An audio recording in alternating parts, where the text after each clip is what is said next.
बहा दारायलै सन्दना बहा दारायो खामफ्रा बहा दाराय जेननाथ' जेनखागोन 100% समस्थिखौ नागिरबाबो मोनाखैनो दाबो बहा दारायनो नागिरदों दारायबोदों बहा दारायो सन्दना बहा खामफ्राया बहा दारायफैदों एकदम थैनो बादि फोजोंखानांगौ बबाव थाखोमा बबाव मा अर सुबाय थादों बिसोरलाय बे सन्दन आरो खाम्फानि बे अर सुनाया नैबे दा जाबाय थानाया रावनिबो नङा सन्दन आरो खाम्फानि थार माने जोंनि गेजेराव आरो गुलुं गुजुं लाबोबावनो नागिरदों नोंसोर सानैयानोथ' आंखौ आबसुजों मिलायहैया सोर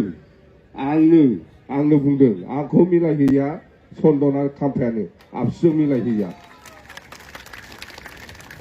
आरो बहा खारखोमाहैखो आरो जायगा जाम्बा बबाव थानानै मा थाफालाबायदों बियो एक्सपिएलनिफ्राय एक्सपेलआनो जाखांखाबाय माबा एक्सपिएलनि नाम लालाबायदों दिपेन बर' नोंथां बे जायलाया एक्सपिएलनिफ्राय एक्सपेल जानायसो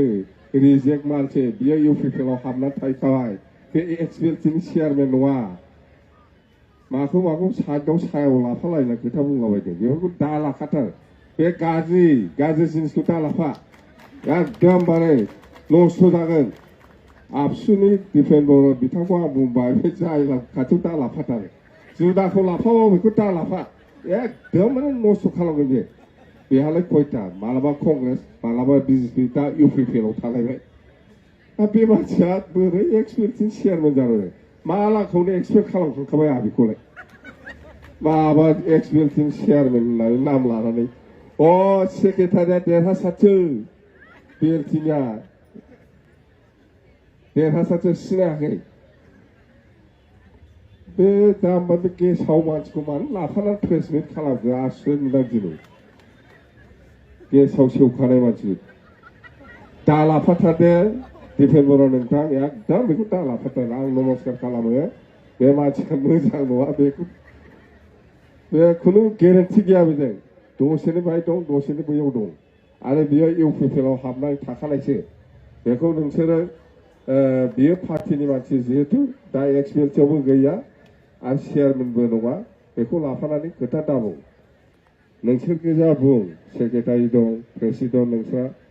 बर' साहित्य सभा दं बा गोथार अर्गानाइजेसन मेरला नन पलिटिकेल अर्गानाइजेसन मेरला दङ बे सायलामोन बादिखौ लानानै जेबो लाब गैया आरो एक्सपिएलनि नाम लानो समाया बे जायगाया बेहा एक्सपेल जाखांखाबाय दा बेखिनि खोथा जेखि जाया जेन হক